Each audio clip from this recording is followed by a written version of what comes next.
ويطعمون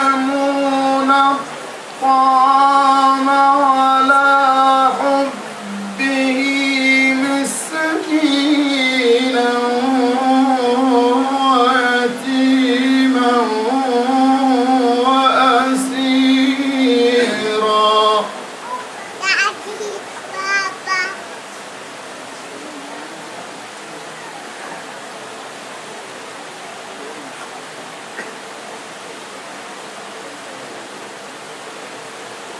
إنما نطعمكم لوجه الله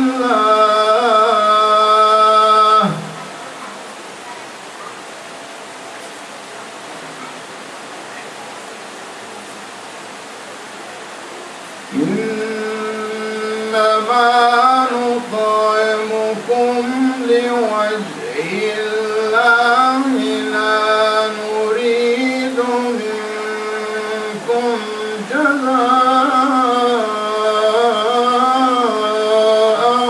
ولا شكورا. آمنا بالله. صدق الله العلي العظيم. صلى الله.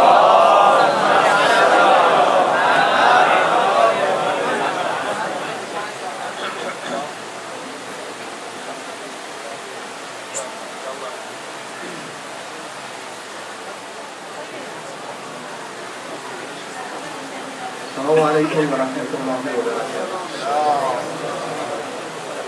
بسم الله الرحمن الرحيم. الحمد لله رب العالمين والعاقبة للمتقين، ثم الصلاة والسلام على سيدنا ونبينا ومولانا أبي القاسم محمد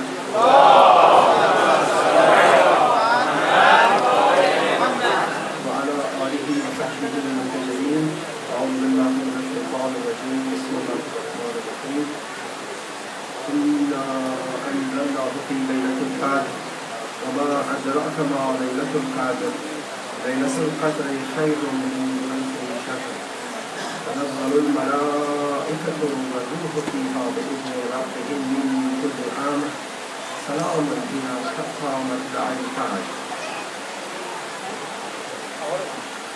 شب 23 که در روایات از مهمترین شب‌های ماه مبارک رمضان و بلکه افضل شب‌ها توصیف شده است، شبی است که در آن به سر می‌بریم.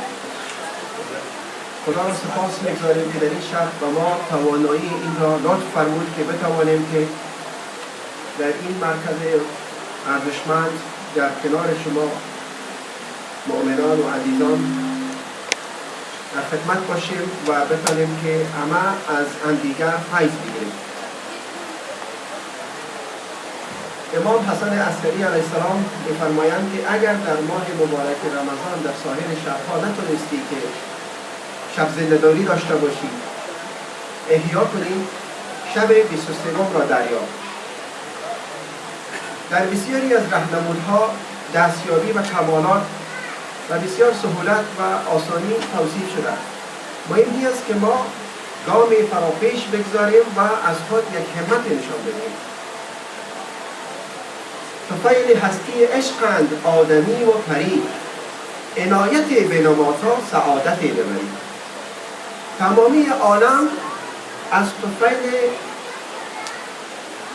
حکمت عشق آفریده شده.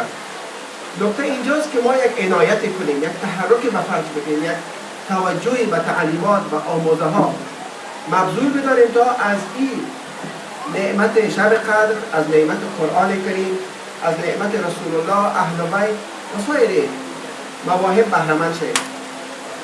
انسان باید یک مبلغی در جیب داشته باشه تا به مارکت و فروشگاه برم و یک بوتل عطر خریداری کنم. دوستان عزیز، من خود عطر را برای شما آوردم که مثال بیشتر ذهنی نشان بدم تا در افکار ماندگار باشد. وقتی رفتیم به مارکت و یک بوتل عطر خریدیم، حالا یک اگر در خانه بودیم اجبا نمیتونه که ما را معطر بسازیم. محمد و آل محمد صلوات.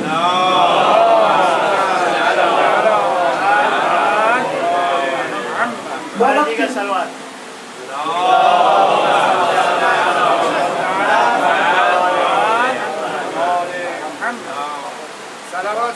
بلندتر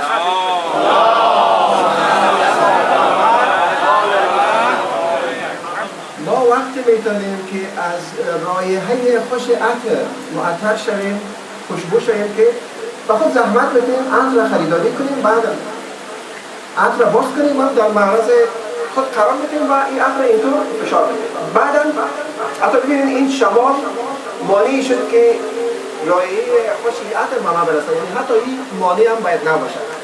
یعنی چی؟ یعنی که قرآن کریم که به مثابه یک عطر است، کتاب هدایت است، باید مورد استفاده ما قرار بگیره و ما زحمت بکشیم به اون عنایت کنیم، توجه کنیم، خود در معرض قرار بدیم. نکته اینجاست، تا وقتی که خود در معرض قرار نداریم بهره مند نمیشیم. مثل عطر، قرآن هم مثل عطر است، باعث خوشبویی است، باعث آراستگی است، باعث پیراستگی است، باعث تقرب به خداست، مشروط به این که ما بتونیم که خود با تعلیمات او چی کنیم؟ آراسته بسازیم، عیار بسازیم، متصل به اون صفات بسازیم که برای یک انسان مؤمن، یک انسان متعالی بیان کرده است. و الا عطر در کنج خانه است و هیچ خاصیتی نداره.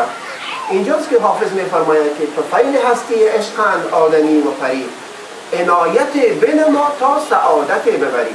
یک توجهی کن، یک گام فرا پیش بگذار تا تو بتونی که یک بهره ببری. امشب شب نزول قرآن کریم است، شب است که خداوند از این شب به عنوان لیلة القدر یادآوری کرده. لیلة القدر خیر من الف شهر. این آیه یکی از نشانه های اهمیت و برتری کیفیت نسبت به کمیت است که از لحاظ محتوا، معنا، پیام، ارزشمندی یک شب میتونه که برتری نسبت به 1000 ماه را داشته باشد. در این شب است که صدقات، خیرات، زکات، نماز، صله رحم، عبادات، طاعات از ارزش چندین چندان برخوردار هستند. و این هم از نشانه های رحمت الهی است که تخفیف های قابل ملاحظه را برای ما معرفی کرده تا ما از این طرق و ذرایع بتونیم که مقرب درگاه پروردگار شویم. برای اینکه خداوند حتی بندگان گناهکار و خاطی خدا هم میخواهی که دوباره به سویش بازگردن. توبه یعنی چی؟ یعنی بازگشت نگرد. حجاج وقتی که با حج میرن سر خود میتراشند. در قدیم معمول بود که وقتی یک برده از نزد مولایش، مالکش فرار میکرد و دوباره دستگیر میشد، سرش میتراشیدن و این تراشیدگی سر به معنای توبه و بازگشت نزد مولا بود. و این معنا و مفهوم در حج و بهترین وجه تجسم یافته که ما بندگان خاطی و متخلف از مرگای خدا دور هستیم و وقتی حج میریم و به خدا نزدیکی میجویم در واقع توبه میکنیم مثل اون برده‌ای که از رحمت خدا فرار کرده، از معطر شدن به این عطر که مشام مینوازه خود دور ساخته.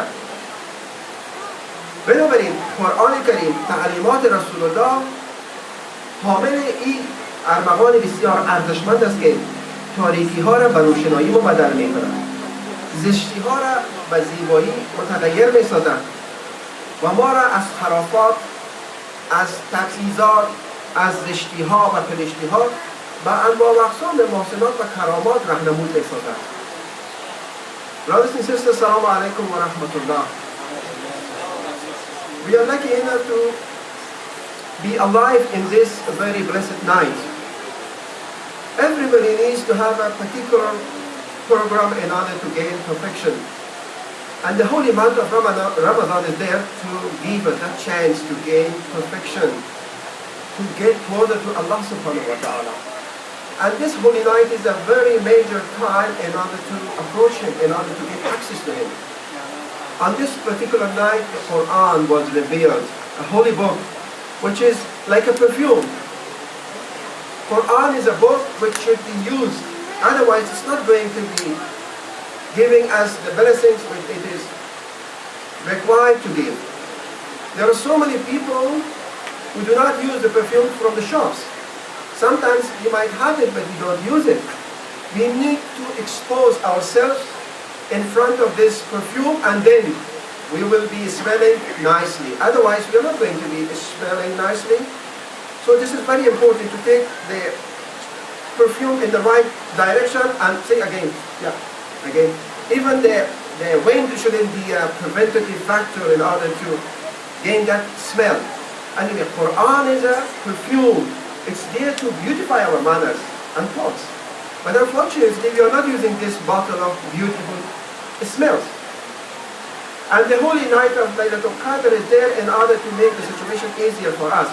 Because on this particular night, any ritual, any good deed is going to be blessed tenfold, maybe 100-fold, 1,000-fold, I should say.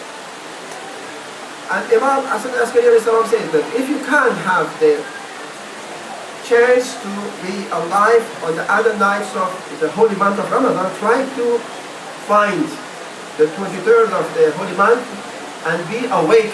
This is very important, to be awake. And being awake is not just being physically awake, because sometimes our eyes are awake but our heart is blind, it's asleep.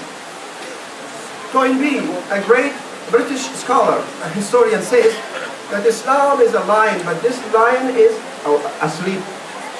Islam is a lion. Rasulullah was brave like a lion. Imam Ali is a lion. His attribute is he's Asadullah. He is the lion of Allah. But unfortunately, the Muslims are not using the Holy Quran as they should be, like that perfume. So they have the capacity, they have the potentiality to act like a lion, but this lion is asleep. We need to be awake. Rasulullah sallallahu alayhi wa sallam said, if Allah wants goodness for someone, He teaches him three things. He teaches him to sleep less, to eat less, and to talk less. And please excuse me if sometimes I go behind my limit. And tonight I asked Brother Mamdani that if it is more than 40 minutes, please give me a strong signal, because time is of utmost importance. So this is very important, to eat less, to sleep less, and to talk less. And by doing so, we can get closer to Allah subhanahu wa ta'ala. And the holy month of Ramadan is there in order to teach us to eliminate extra foods and meals, because extra foods and meals are not only useful physically, it is even harmful mentally and spiritually. Last night I was talking about one attribute of Quran, which is Shifa. I don't want to repeat it, but just briefly. I was saying that Quran is Shifa, prophets are doctors, and then I was emphasizing that Quran is like a prescription. It's a prescription for our mental and physical diseases. And I was giving about 15-20 examples how Quran is a very medical prescription, which is having mental, spiritual, social, and spiritual aspects. On this particular night, Rasulullah was asked, would you please tell us what I should ask from Allah subhanahu wa ta'ala? What is the best ni'mah that I ask from Allah subhanahu wa ta'ala? And Rasulullah said, ask for afiyah, for health. Ask from Allah subhanahu wa ta'ala health. Imam Riza alayhi salam says that the best knowledge is the knowledge about health. And the best kind of health is the health of heart. This is very important to have a healthy heart. One may have a sick body. One may have a sick eye. His eye may be blind, but Imam Hadi says, a blind heart is worse than a blind eye. Our insight, our vision shouldn't be blind. That is very important. So tonight we are here to keep awake our heart, and by doing so we will receive inshallah the shower of mercy and gain closer to Allah subhanahu wa ta'ala. Inshallah, in the later stage of my talk, I will talk about the other attribute of the Quran. I was talking about Shifa, how Quran is treating and curing our illnesses, our sicknesses. And I was very pleased that one of our ladies who was very intelligent, Dr. Sadrai, was nice enough who came to my room and was contributing more to what I said. And she was very pleased and very emotional. And she was explaining and interpreting those kinds of ahadith and narrations which I was quoting. And believe me, she was giving some explanations that it was very new for me, very interesting. And please sometimes ask her to talk about that issue, and everybody should benefit, whether on this month or after this month, because she's a medical doctor, a great surgeon, Dr. Satai, and I'm pleased that she is one of our audience, and definitely there are so many great ladies and gentlemen in this congregation, and I'm sure I always say, and it was a proof that I always say that I am very interested to learn from you, and I wish there was more chance and opportunity. Anyway, this is very important that on this particular night, Salamun hiya hatta matla'il fajr. So salam means salamati. Salamati means exoneration from the external and internal illnesses. You want to be free and released from the external and internal illnesses. This is the aftermath, this is the legacy, this is the gift of tonight. Again, salamati. So salamati, salam, and health are of utmost importance in our religion. دیشب به صورت مختصر در ارتباط با این موضوع صحبت کردیم که قرآن شفاست، پیامبران طبیب هستند. در حدود 20 مثال از آیات و روایات در ارتباط با اینکه چطور قرآن کریم متضمن تأمین سلامتی روحی و جسمی و ذهنی انسان هاست مطالبه گفتیم. و یک تعریفی که ما این بود که بر مبنای تعریف سازمان بهداشت جهانی و به تعبیر افغان‌ها سازمان صحت جهانی یا سازمان صحی جهانی، آدم سالم کسی است که دارای سلامتی روحی و جسمی و ذهنی باشد و از لحاظ نقش اجتماعی هم آدم سالمی باشد. آدم سالم کسی نیست که مریض نباشد. یعنی تعریف آدم سالم یک تعریف سلبی نیست که صرفا در برگیرنده نبودن و منفی بودن باشه، بلکه جنبه اثباتی و وجودی دارد. ما معمولا میگیم که فلان آقا آدم بسیار خوبه چون آزارش برای هیچ کس نمیرسه. این خودش یک نقیصه است. چون اصلا قرار نیست که آزار ما برای کس برسه، بلکه خیرات ما و خوبی‌های ما باید برای دیگران برسن. این چی تعریفه؟ شرش برای دیگران نمیرسه، باید نرسه. او آدم یک آدم به اصطلاح پخته و آدم یعنی دقیق و درستکار نیست که فقط و فقط شرش برای دیگران نمیرسه. نه آقا، باید خیرت برای دیگران برسه، باید. پس آدم سالم کسی است که سلامتی داشته باشه و سلامتی روحی و جسمی و ذهنی و اجتماعی. در همچو شب خداوند می‌فرماید که سلام هی حتی مطلع الفجر.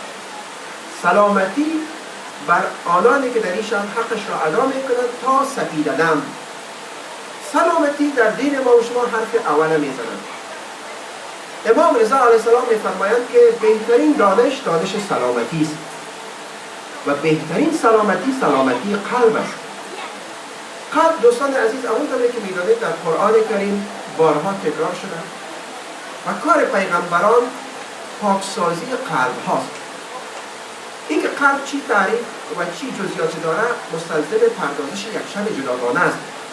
و اینجا به طور مختصر میگیم که در ارتباط با قلب گفتن که روح و عقل و فکر و ضمیر انسان میشه که توضیح داد و انبیا آمدن که افکار ذهن و ضمیر انسان ها را تصفیه کنند، تطهیر کنند از شوائب، از آلودگی ها، از رذیلت ها.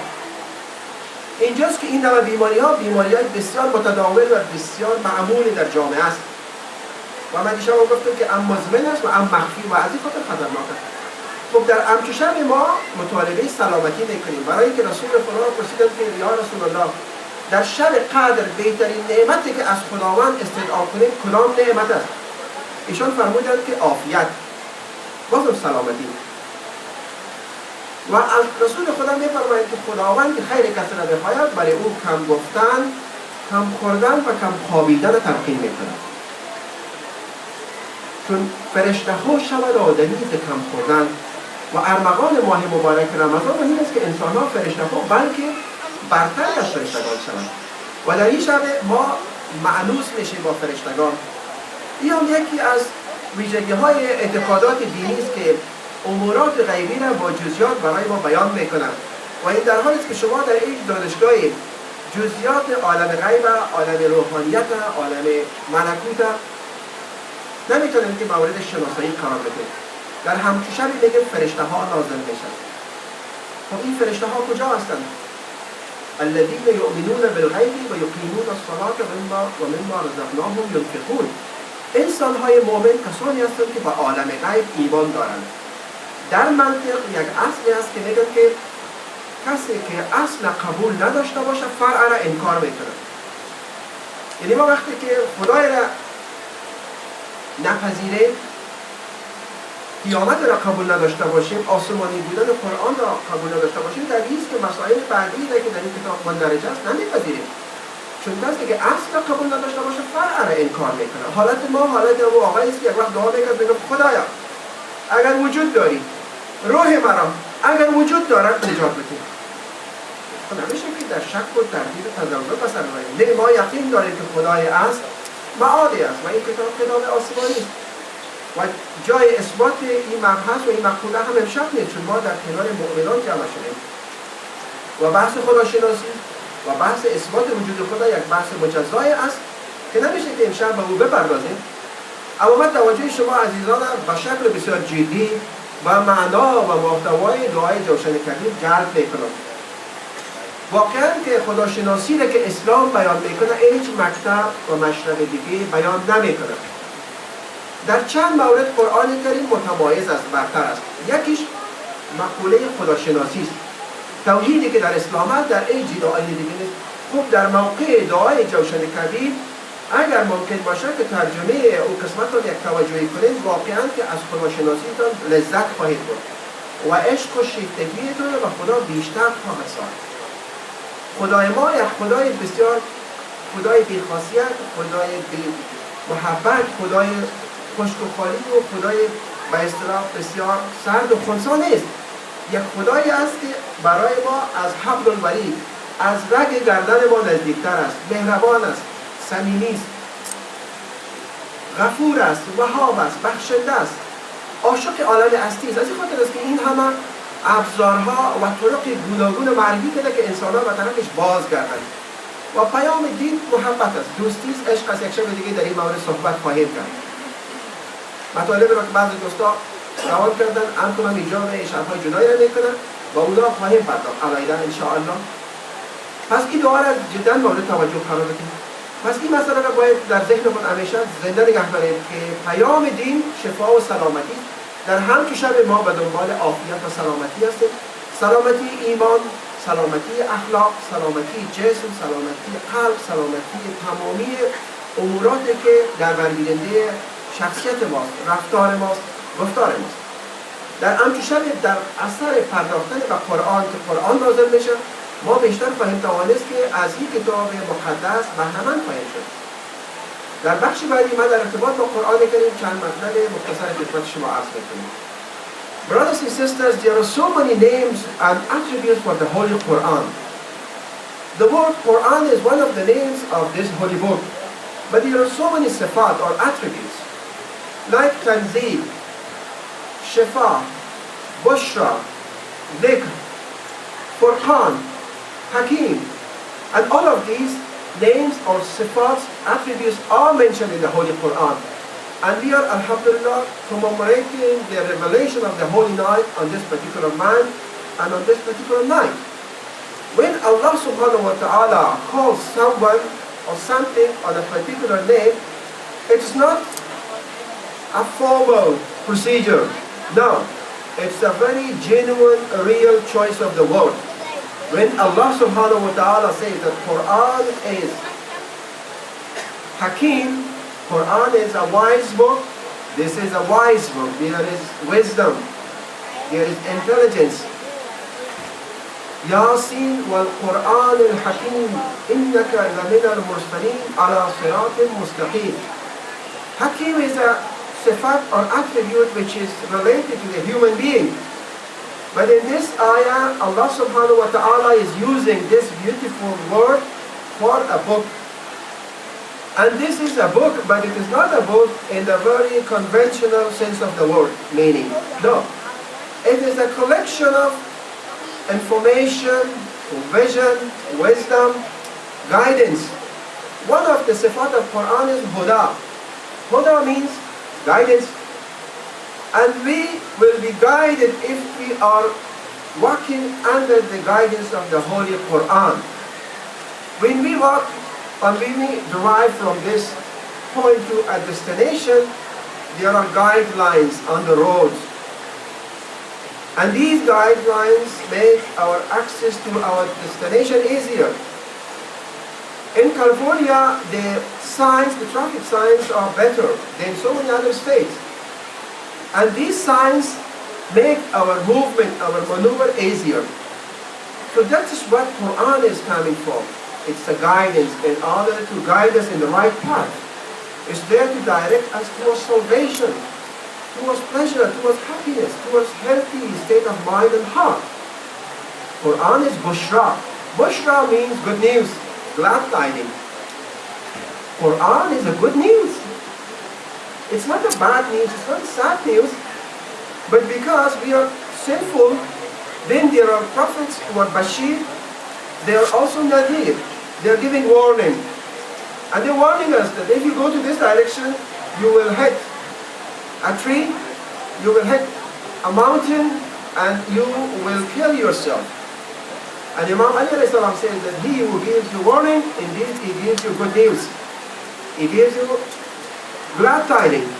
So one of the name of this holy book is Quran. Quran means a book to be read.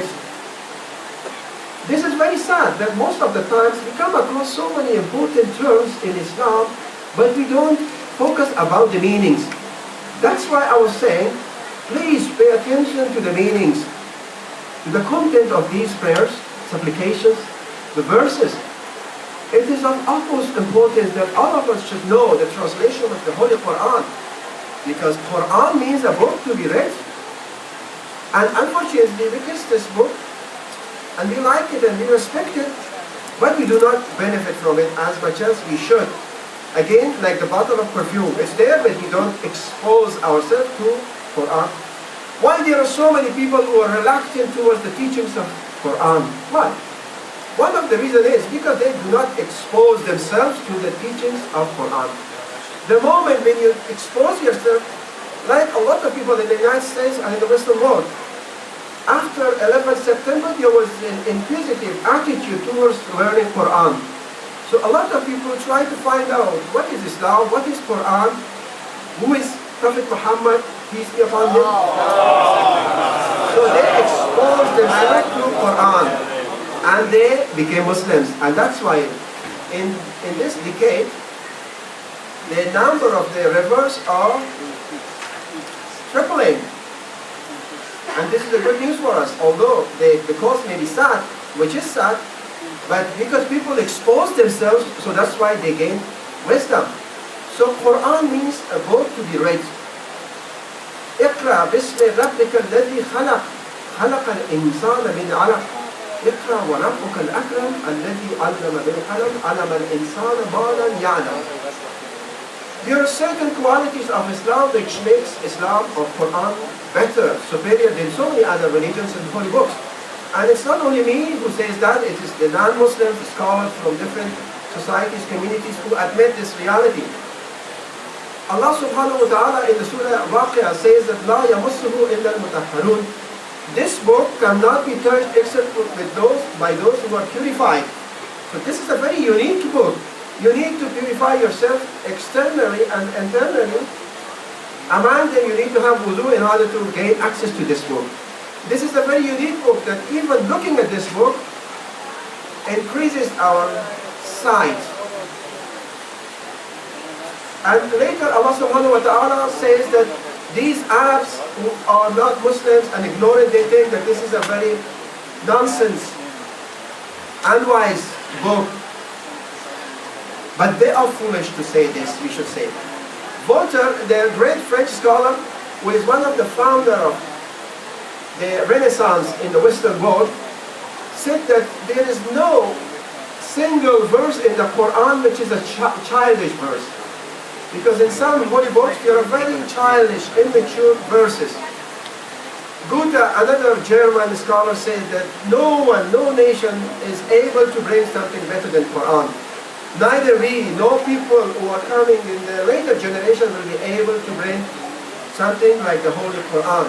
And he condemns those clergies, priests, that they prevented the Christians to know Quran.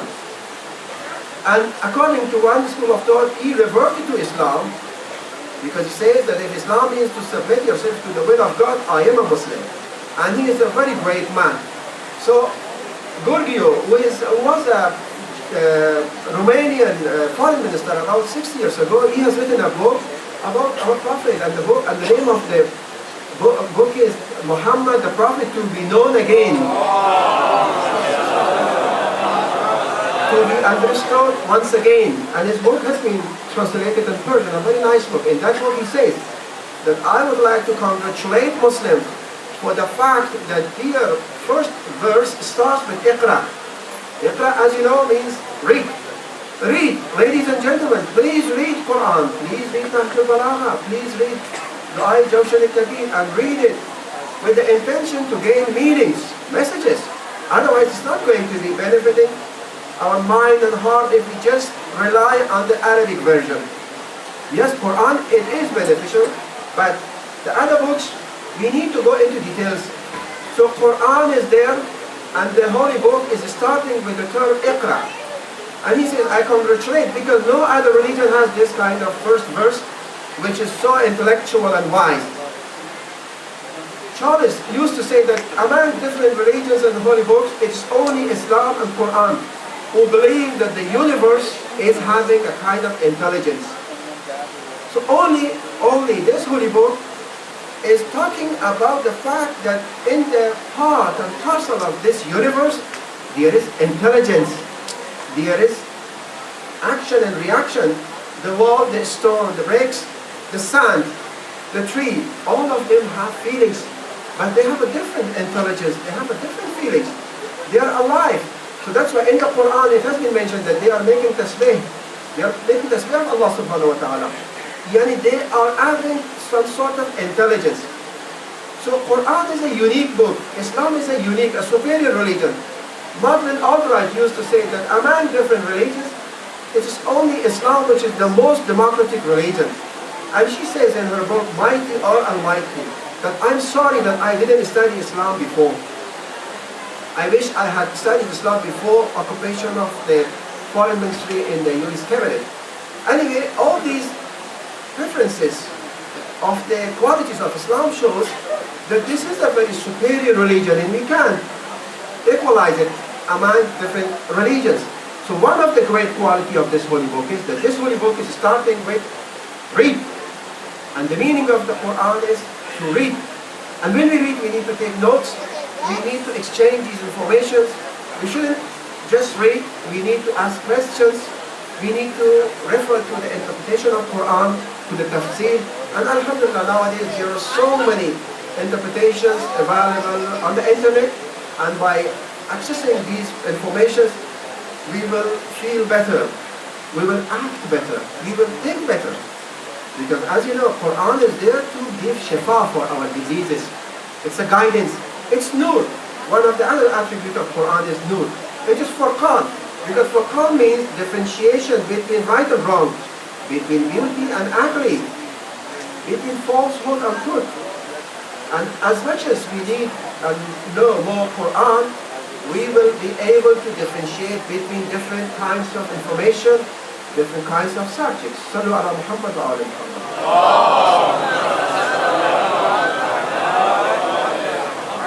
دوستان عزیز، در همچون شب گرامی و ارزشمند که قرآن کریم نازل میشه، شایسته است که در ارتباط با صفات قرآن کریم یک چند نکته مختصر خدمت شما عرض کنم و التماس دعا.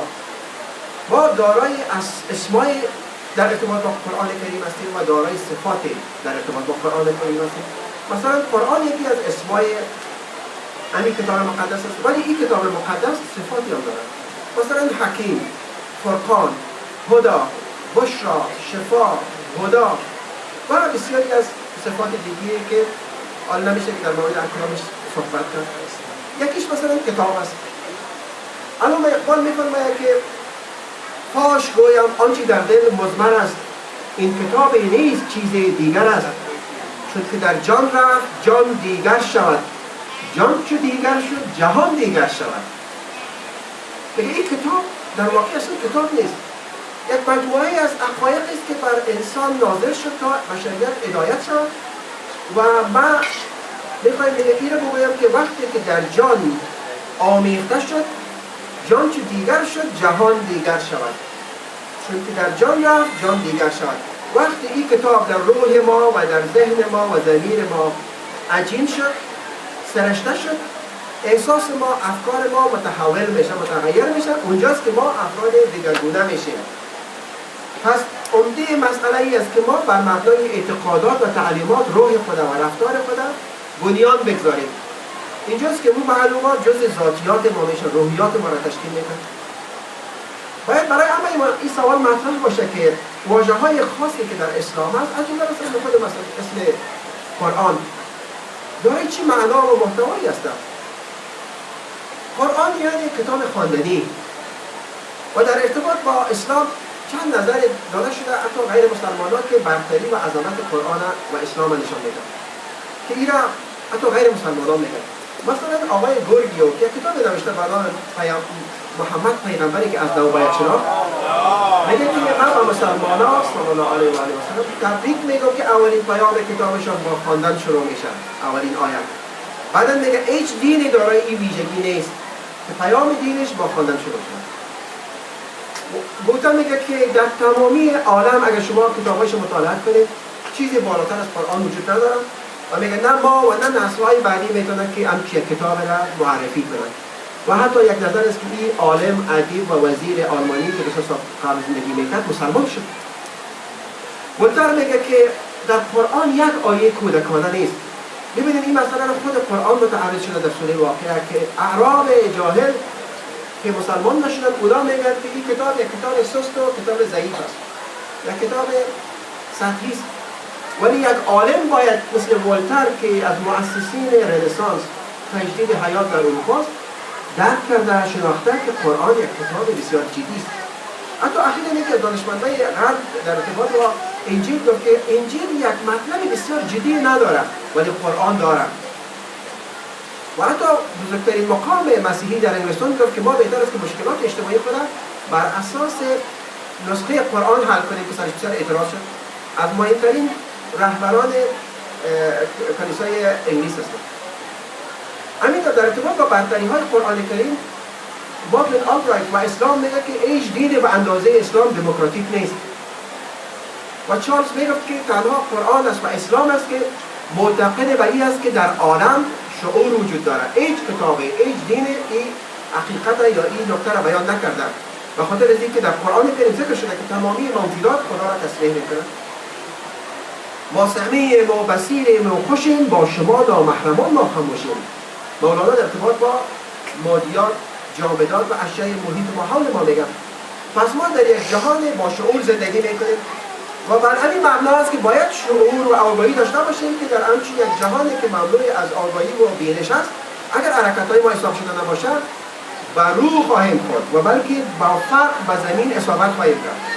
اینجاست که قرآن با عنوان هدا، با عنوان فرقان، با عنوان شفا، با عنوان ذکر که یادآوری مطالب فراموش شده ذهن ما است، ما را در راه راست هدایت می‌کند. بدون قرآن که با درس حضورش خوانده ایم، متن آیاتش تحیر دارد و تفسیر شرح. قرآن متن آیاتش شگفت انگیز است. به قول علی علیه السلام که می‌فرمایند که مؤمن سخنش تعجب آور است. خب اینا قرآن چقدر سخنش باید اعجاب برانگیز باشد؟ و به قول امام حسن عسکری علیه السلام که زیباتر از سخن زیبا گوینده آن است.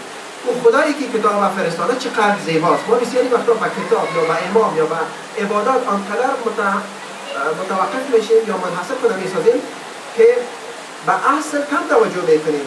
از تبریز شمس الدین میرسدم چنین پیام، روی سوی چراغ کن سوی چراغدان مکن. یعنی هدف نهایی ما و هدف مستقل و اساسی ما باید ارضای ذات باری تعالی باشد. تمامی امورات دیگر که شامل قرآن و امام و عبادات و مناسک است وسیله است، هدف نیست.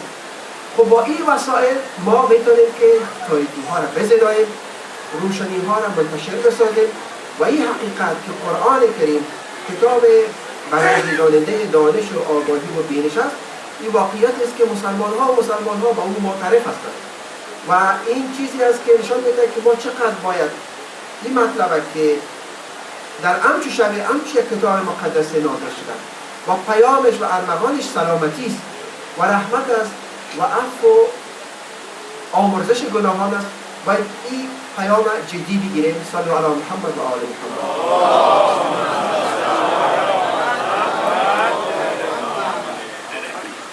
سلامتی دوم برانتر مکنم.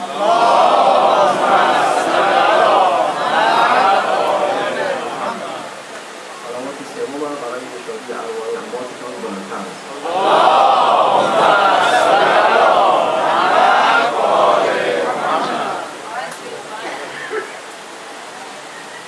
آخرین نکته در ارتباط با قرآن و آیه اقرا این است که قرآن کریم تاکید میکنه که اقرا بسم ربک الذی خلق، بخوان به نام پروردگارت.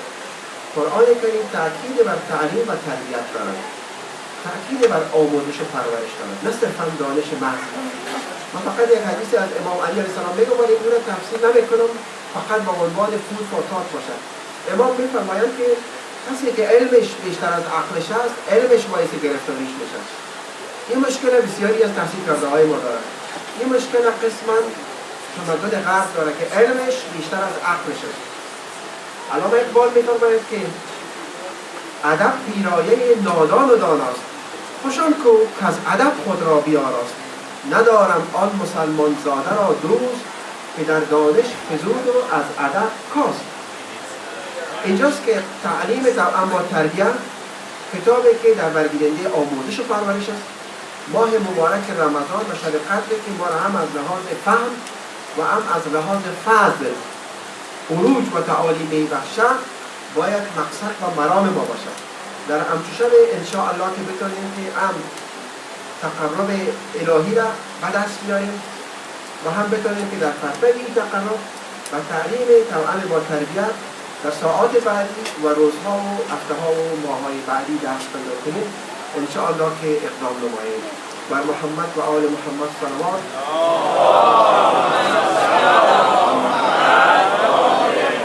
و آخر دعوانا ان الحمد لله رب العالمین.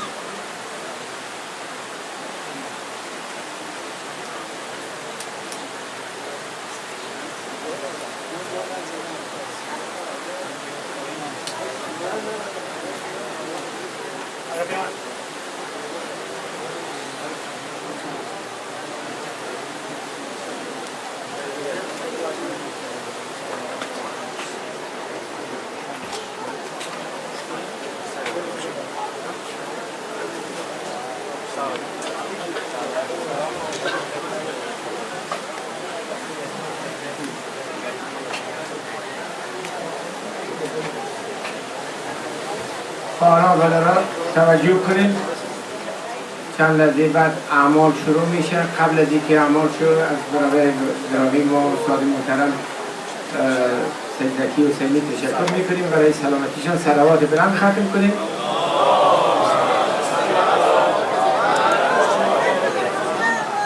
Brother Kazim want to say something about important things, about earthquake in Iran. He wanted to talk about that. صل على محمد و آله.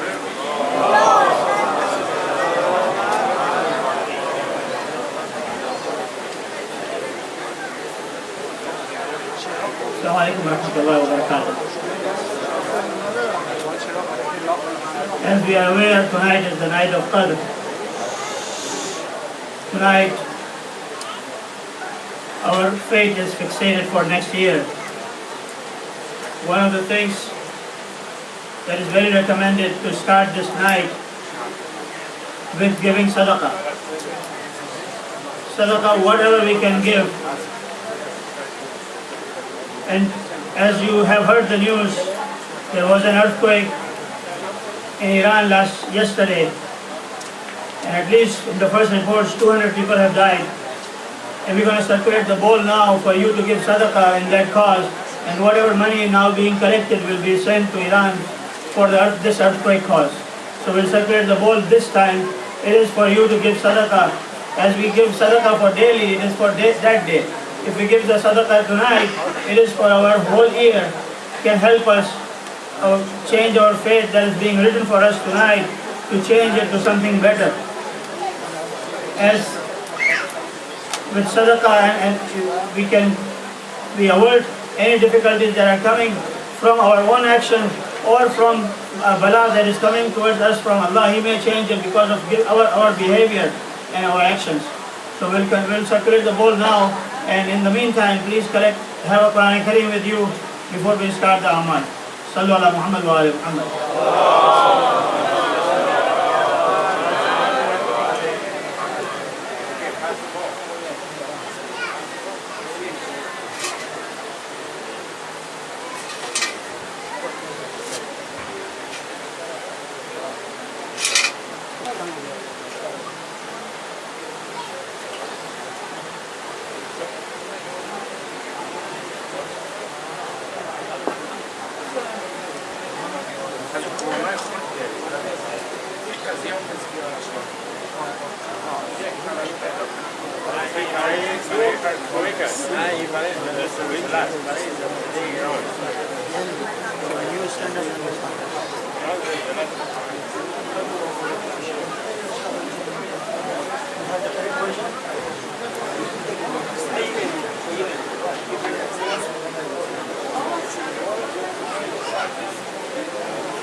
Anybody has flashlight, small flashlight, flashlight, flashlight,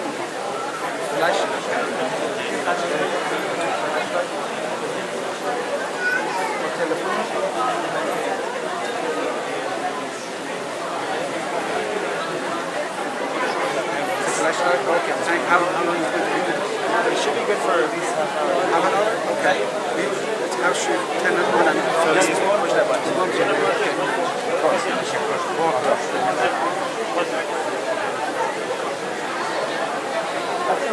Just keep it.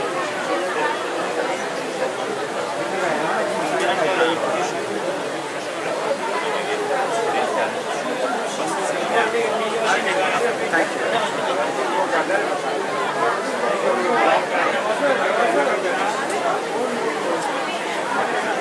you.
Turn it off.